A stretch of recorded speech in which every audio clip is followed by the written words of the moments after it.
जय श्री कृष्णा दोस्तों। मेरा नाम प्राची है। मेरा जन्म एक गरीब घराने में हुआ था। जब छोटी थी तभी मेरे पिताजी मुझे छोड़कर चले गए थे।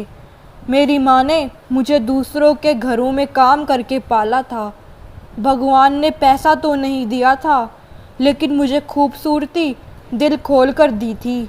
जो कोई भी मुझे देखता तो यकीन नहीं करता कि मैं इसी दुनिया की हूँ। जो कोई मुझे एक बार देखता तो दूसरी बार देखने की इच्छा ज़रूर रखता। जैसे जैसे मैं बड़ी होती गई, अपनी माँ के लिए मुसीबत बनती गई, क्योंकि गरीब के घर में खूबसूरत होना एक जुर्म होता है। हर कोई मेरी खूबसूरती को पाना चाहता था, लेकिन इज्जत के साथ नहीं, बस अपनी हवस मिटाने के लिए। मेरी माँ मुझे दुनिया की नज़रों से बचाती रहती थी। जैसे ही जवानी की दहलीज पर कदम रखा था, मेरी माँ को मेरी शादी की फ़िक्र सताने लगी। वह चाहती थी कि जल्द से जल्द मैं अपने घर की हो जाऊं और उनकी चिंता ख़त्म हो जाए। उन्हें कुछ अपनी सेहत का भी डर लगा रहता था, क्योंकि मेरी माँ बीमार रहती थी। वह सोचती थी अगर मुझे कुछ हो गया तो मेरी बेटी का क्या होगा। मेरे लिए रिश्ते तो बहुत आते थे, लेकिन हमारे जैसे गरीब घराने से ही आते थे। लेकिन मेरी माँ मेरी शादी एक अच्छे घर में करना चाहती थी।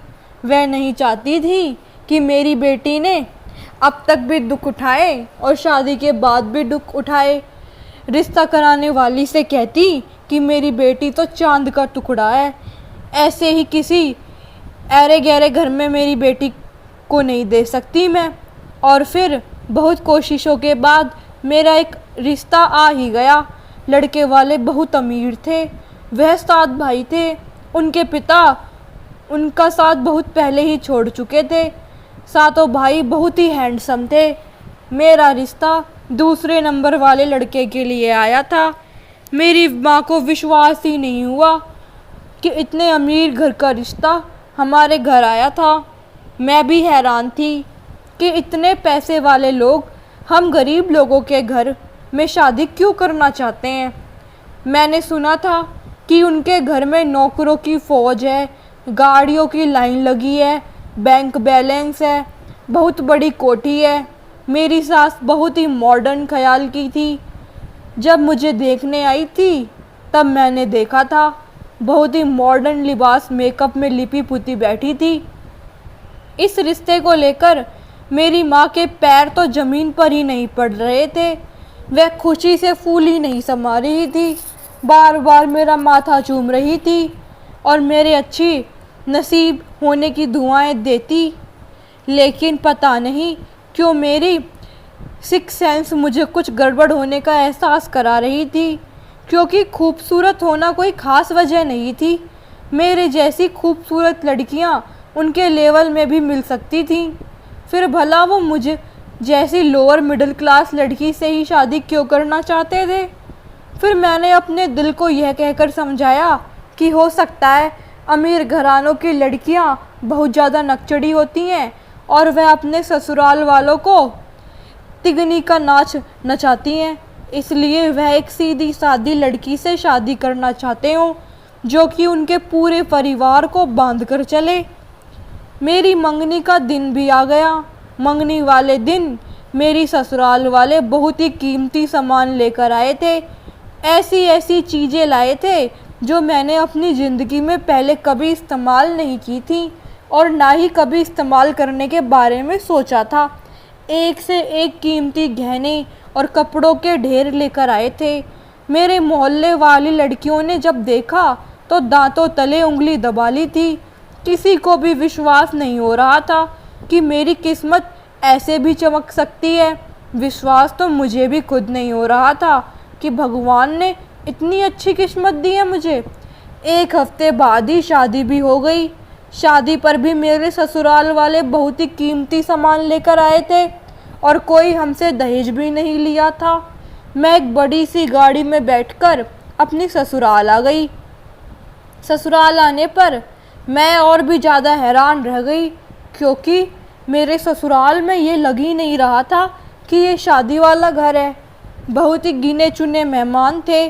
कुछ रस्मों के बाद मेरी सास मुझे एक सजे सजाए हॉल में बैठा दिया। हालांकि रात बहुत ज़्यादा हो चुकी थी, तो इस हिसाब से मेरी सास को मुझे मेरे कमरे में पहुंचा देना चाहिए था।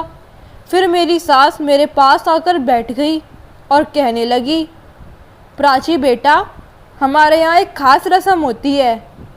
उस रस्म के अनुसार दुल्हन को कमरे में भेजने की बजाय यहाँ हॉल में बिठा दिया जाता है और फिर उसकी आंखों पर पट्टी बांधी जाती है। पूरी रात काली पट्टी दुल्हन की आंखों पर बंधी रहती है और पूरी रात उसके इर्द गिर्द किन्नर लोग डांस करते हैं और अपनी शुभ आवाज़ों में दुल्हन को दुआएं देते हैं। ऐसा करने से हमारे ख़ानदान की औरत जल्दी प्रेग्नेंट हो जाती हैं। लेकिन अगर इस रस्म को नहीं किया गया तो औरत पूरी ज़िंदगी बांझ रहती है। अपनी मॉडर्न सास के मुंह से ये बात सुनकर मैं काफ़ी हैरान हुई, लेकिन मैं एक दिन की दुल्हन मैं क्या कहती, इसलिए खामोश रही। उन लोगों ने मेरी आंखों पर काली पट्टी बांध दी, जिससे मुझे कुछ भी नज़र नहीं आ रहा था। बस आसपास की आवाज़ें आ रही थीं।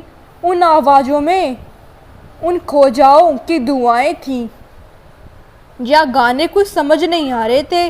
बस यही महसूस हो रहा था कि मेरे आसपास बहुत सारे लोग हैं। साथ साथ उनके नाचने की आवाज़ें भी महसूस हो रही थीं। मैं बहुत देर तक ऐसे ही बैठी रही। फिर मुझे प्यास लगी। मैंने पीने के लिए पानी मांगा। थोड़ी देर में किसी ने पानी का गिलास मेरी तरफ बढ़ा दिया। मैंने वह पानी पी लिया, लेकिन पता नहीं कैसा था वह पानी। ठंडा मीठा, जिसे पीते ही मुझे सुकून का एहसास हुआ। दिमाग एकदम से रुक सा गया। फिर पता ही नहीं कब वहीं बैठे बैठे सो गई। सुबह आँख खुली तो एकदम से बैठी मेरी आंखों से काली पट्टी हटा दी गई थी। अपने आसपास नज़र दौड़ाई तो मेरी चीख निकल गई, क्योंकि मेरे आसपास बहुत सारे लोग बैठे थे जिन्होंने अजीबोगरीब ड्रेस पहन रखी थी। अजीब सी नज़रों से मुझे देख रहे थे। मेरी चीख को सुनकर मेरी सास मेरे पास आई। मेरे आसपास बैठे सभी किन्नरों को मेरी सास ने घर से बाहर निकाल दिया। सब एक एक करके बाहर चले गए। मैंने अपनी सास से कहा, यह सब क्या है और आपका बेटा यानी कि मेरा पति कहाँ है?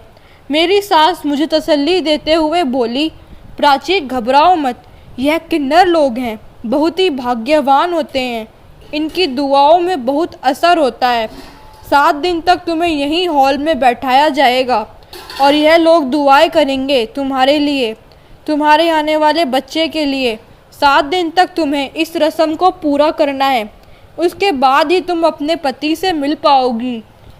अपनी सास की अजीबोगरीब बात सुनकर मैं घबरा गई। इसका मतलब मुझे 7 दिन तक इन अजीबोगरीब लोगों को झेलना पड़ेगा। मैं 7 दिन तक अपने पति से नहीं मिल सकती। मेरा दिल बहुत बेचैन होने लगा, लेकिन मैं क्या कर सकती थी? मैं मजबूर थी।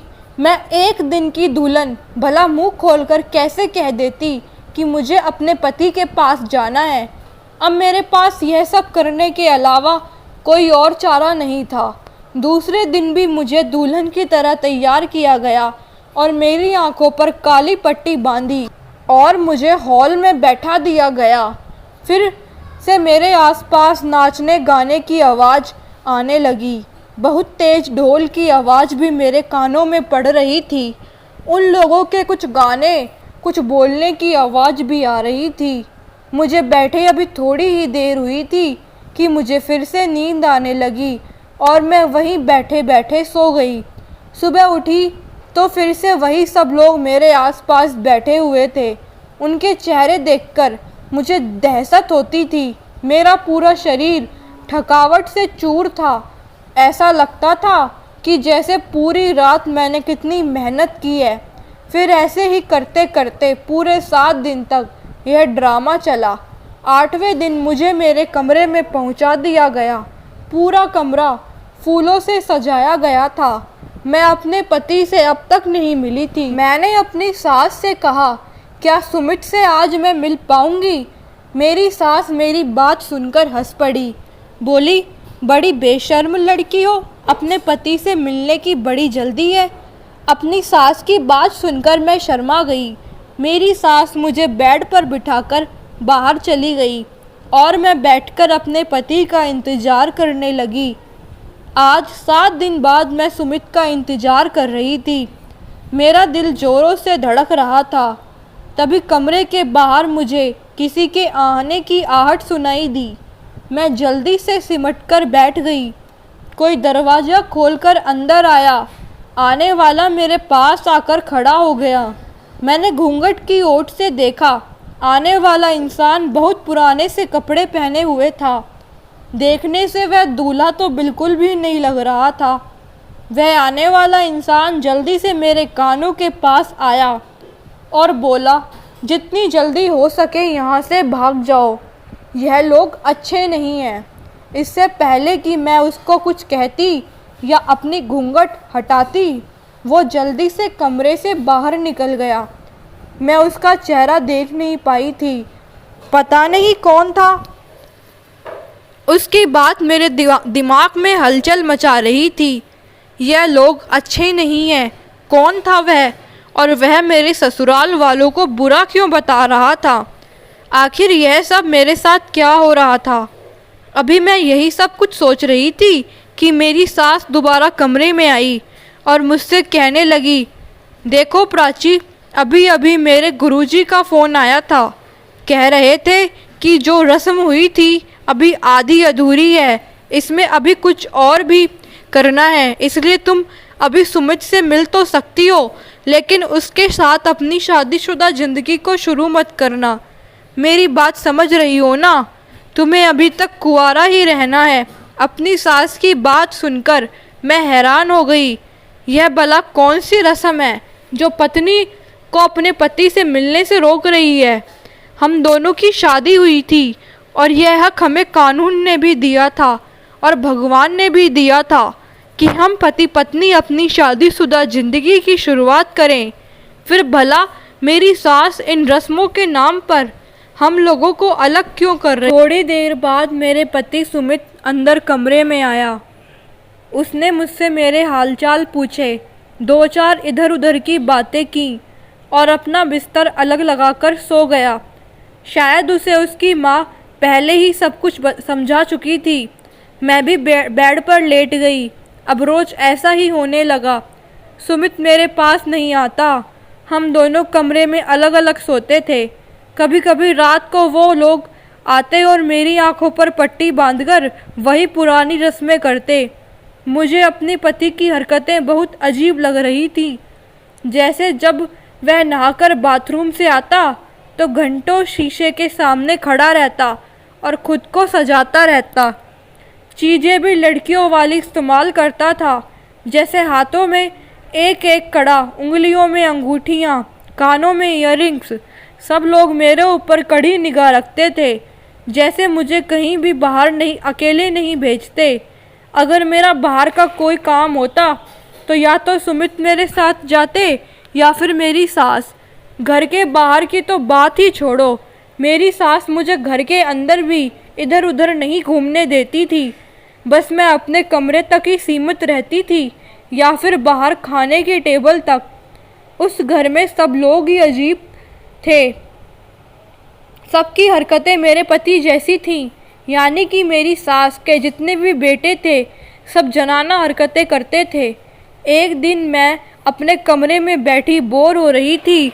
सोचा थोड़ा बाहर निकलकर टहल लूँ। मैं कमरे से बाहर आई और घर में इधर उधर घूमने लगी। काफ़ी बड़ा घर था। मैं एक कमरे के सामने से गुजर रही थी, तभी मुझे अंदर से किसी की आवाज़ आने लगी। मैं उन आवाज़ों को सुनने की कोशिश करने लगी। मैंने अपने कान दरवाजे से बिल्कुल सटा दिए थे कि तभी मुझे किसी के हाथ ने पकड़कर खींचा। मैंने मुड़कर देखा, शायद वह घर का नौकर था। 28 से 30 साल की उम्र होगी। कद काठी भी अच्छी थी। मुझसे बोला, मेम साहब, इस घर की जासूसी मत करो। नहीं तो बच नहीं पाओगी। शादी की पहली रात भी मैं आपके कमरे में आया था और आपको आगाह किया था कि इस घर से जल्द यहाँ से भागने की कोशिश करें, नहीं तो अंजाम बुरा होगा। नौकर अपनी बात पूरी भी नहीं कर पाया था कि तभी मेरी सास आ गई और गुस्से से बोली, मुकेश तुम यहाँ क्या कर रहे हो? जाओ अपना काम करो। और प्राची तुम अपने कमरे से बाहर क्यों आई?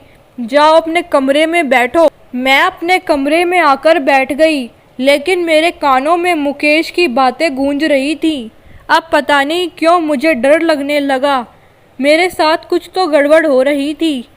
एक रात सुमित मेरे पास आया, कहने लगा जल्दी से तैयार हो जाओ, हमें कहीं जाना है। उसने मुझे एक साड़ी दी। उस साड़ी को देखते ही मैं परेशान हो गई। बहुत ही हल्की साड़ी थी और ब्लाउज तो बहुत ही छोटा था। मैंने कहा मैं इस तरह के कपड़े नहीं पहनती। मेरी बात सुनकर सुमित बोला, लेकिन मुझे ये कपड़े पसंद है। मजबूरन मैंने वह साड़ी पहन ली। सुमित ने खुद ही अपने हाथों से मेरा मेकअप किया। सुमित मेकअप कर रहा था कि मुझे हैरत हुई। फिर सुमित मुझे इस तरह हैरान देखकर बोला कि मैं एक मेकअप आर्टिस्ट हूँ। मुझे अच्छे से तैयार करके सुमित ने मुझे गाड़ी में बिठाया। मेरी सास पहले से ही गाड़ी में बैठी हुई थी। सुमित ने मेरी आंखों पर काली पट्टी बांधी। मैंने ऐतराज़ किया तो मेरी सास बोली, प्राची बेटा मजबूरी है, हम तुम्हारी बेहतर ज़िंदगी के लिए ये पाठ कर रहे हैं, इसका पूरा होना बहुत ज़रूरी है। वो लोग मेरी आंखों पर पट्टी बांधकर ना जाने कहाँ ले आए। थोड़ी ही देर में मेरे आसपास ढोल की थाप की आवाज़ आने लगी और किन्नरों के नाच गाने की आवाज़ आ रही थी। लेकिन इस बार मैंने सोच लिया था कि मैं सच्चाई जानकर रहूँगी, क्योंकि पता नहीं मेरे सोने के बाद यह लोग क्या करते हैं। मेरी सास ने मुझे पानी पीने के लिए दिया तो मैंने वह पानी चुपके से गिरा दिया और सोने का नाटक करने लगी।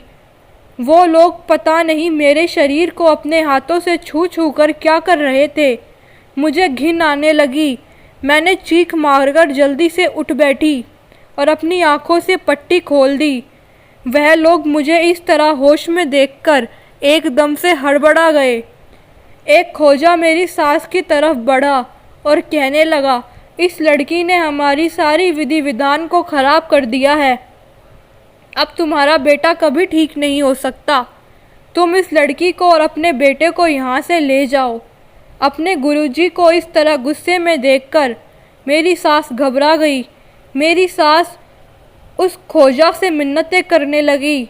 बहुत मिन्नतें करने पर वह खोजा बोला कि ठीक है, इस लड़की को 3 दिन बाद मेरे पास लेकर आना। उसके बाद सुमित और मेरी सास मुझे घर ले आए। अब वो लोग खुलकर मेरे सामने आ चुके थे। उन्होंने घर आते ही मुझे धक्का देकर कमरे में बंद कर दिया। अब मैं बहुत ज़्यादा डर चुकी थी। मैं समझ गई थी कि मैं गलत लोगों के बीच फंस चुकी हूँ। पता नहीं ये लोग कौन थे, चोर, डाकू या फिर माफिया वाले। मुझे कुछ भी समझ नहीं आ रहा था। मैं अपने कमरे में बैठकर फूट फूट कर रोने लगी। मुझे अपनी माँ की बहुत याद आ रही थी। शादी के बाद एक बार भी मैं अपनी माँ से नहीं मिली थी। बस कभी कभार सुमित मेरी माँ से फ़ोन पर बात करा दिया करता था। मैं उन लोगों के इरादे भाप चुकी थी। यह सारी बातें झूठी थी कि यह पाठ करने से मैं माँ बन जाऊंगी। यह सब गलत था। शायद ये लोग कुछ और ही ड्रामा रच रहे थे। पता नहीं यह लोग मुझे किस मकसद के लिए इस्तेमाल कर रहे थे। मैं यहाँ से भाग जाना चाहती थी, लेकिन उन लोगों ने कमरे को बाहर से बंद कर दिया। मैं चाहकर भी यहाँ से बाहर नहीं जा पा रही थी। मुझे उस नौकर की बात याद आने लगी। अगर उसकी बात मानकर मैं उसी समय भाग जाती तो शायद इन लोगों से मैं बच जाती। फिर अगली रात वही नौकर मुझे खाना देने मेरे कमरे में आया। उसे देखते ही मैं फूट फूट कर रोने लगी। उस पूरे घर में वही मुझे अपना हमदर्द लगा। मैंने रोते हुए कहा, मुकेश मुझे बताओ ये लोग कौन हैं, प्लीज़ मुझे यहाँ से निकालो। मुकेश बोला, मेम साहब ये अच्छे लोग नहीं हैं। आज मैं आपको सच्चाई बताता हूँ, क्योंकि बड़ी मेम साहब ने मुझसे कहा है कि मैं आपको खाना दे दूं। वह कहीं बाहर गई हुई हैं। उन्हें घर वापस आने में कम से कम आधा घंटा लगेगा। मेम साहब ये अच्छे लोग नहीं हैं। ये सातों लड़के बड़े मेम साहब के बेटे नहीं हैं, बल्कि यह तो सब किन्नर हैं। बड़ी मेम साहब का सिर्फ एक ही बेटा है, आपका पति, और वह भी एक किन्नर है।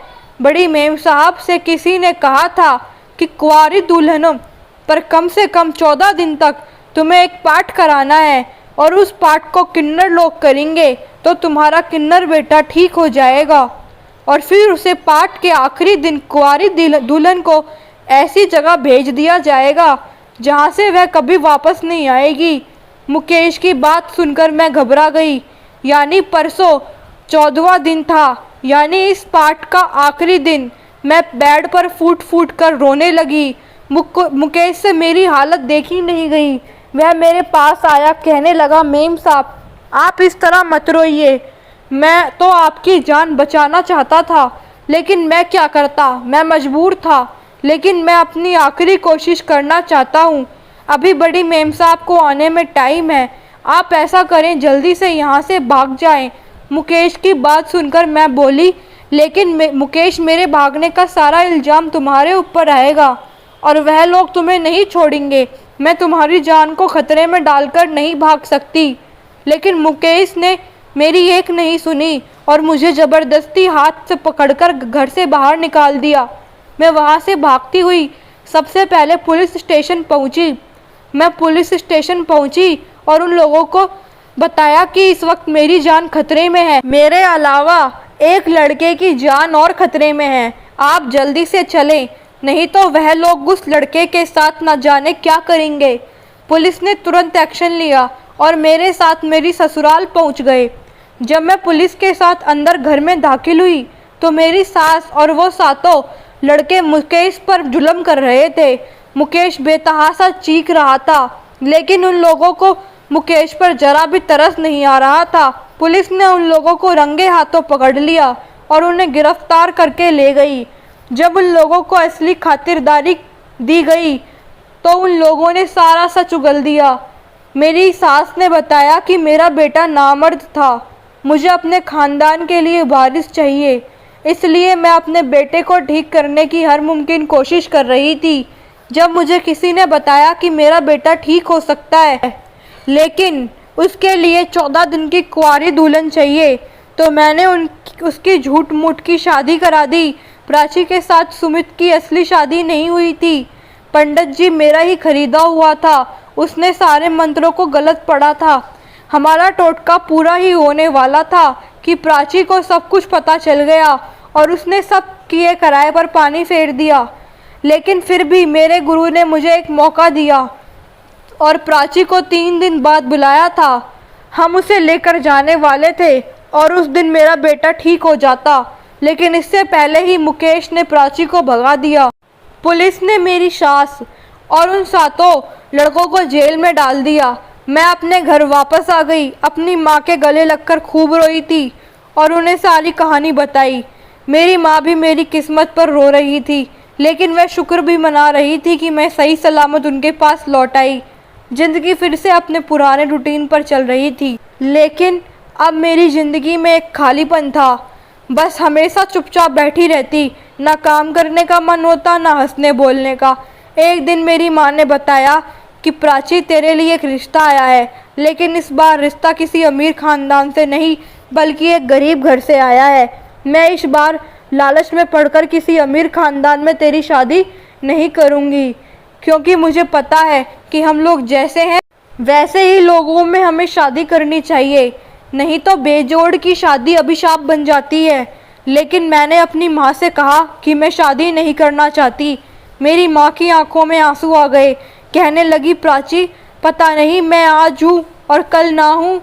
मेरे बाद तू अकेली क्या करेगी? इस समाज में भेड़िए बसते हैं जो अकेली लड़की को जीने नहीं देते। तू मेरी बात मान, जा शादी कर ले। बहुत ही अच्छा लड़का है, तेरा बहुत ख्याल रखेगा। अपनी माँ के खातिर मैंने शादी के लिए हाँ कर दिया। माँ ने बताया कि कल ही लड़का अपनी माँ के साथ और एक पंडित को लेकर हमारे घर पहुँच जाएगा। बहुत ही सादगी से तुम दोनों की शादी हो जाएगी। मैं बस खामोश रही। अगले दिन वो लोग आ चुके थे, लेकिन जैसे ही लड़के पर मेरी निगाह पड़ी तो मेरी आंखें फटी की फटी रह गई, क्योंकि वह कोई और नहीं बल्कि मुकेश था। मुझसे तो कुछ बोला भी नहीं जा रहा था। मुकेश मेरे पास उठकर आया, कहने लगा, प्राची, मैं तुमसे शादी करना चाहता हूँ। क्या तुम मुझसे शादी के लिए राजी हो? मैं जानता हूँ शादी के नाम पर मिले इस धोखे ने तुम्हारे दिल में नफरत और गुस्सा भर दिया है, लेकिन यकीन करो, मैं तुम्हारे दिल में मोहब्बत भर दूंगा। तुम्हें इतनी मोहब्बत दूंगा कि तुमने सोचा भी नहीं होगा। प्राची, मैं तो तुमसे उसी दिन से प्यार करने लगा था जब तुम दुल्हन बनकर उस घर में आई थी। मैं पहले से जानता था कि ये शादी झूठी है, और आज भगवान की कृपा से तुम उन लोगों से सही सलामत बच गई, और मुझे भी भगवान ने मौका दिया है कि मैं तुम्हें अपनी ज़िंदगी में शामिल करूं। बताओ प्राची, क्या तुम मुझसे शादी करने के लिए तैयार हो? मेरी आंखों में खुशी के आंसू आ गए। मैंने हाँ में सर हिला दिया। मुकेश खुशी से पागल हो गया। उसने जल्दी से अपनी जेब से एक केस निकाला, उसमें एक सोने की अंगूठी निकालकर मेरी उंगली में पहना दी। आज मैं बहुत खुश थी। भले ही मुकेश गरीब था, लेकिन उसका दिल सच्चा था, उसका प्यार सच्चा था। तो दोस्तों, अगर आप सभी को ये कहानी अच्छी लगी तो प्लीज़ मेरे चैनल को सब्सक्राइब करें, वीडियो को लाइक करें और शेयर करें। धन्यवाद।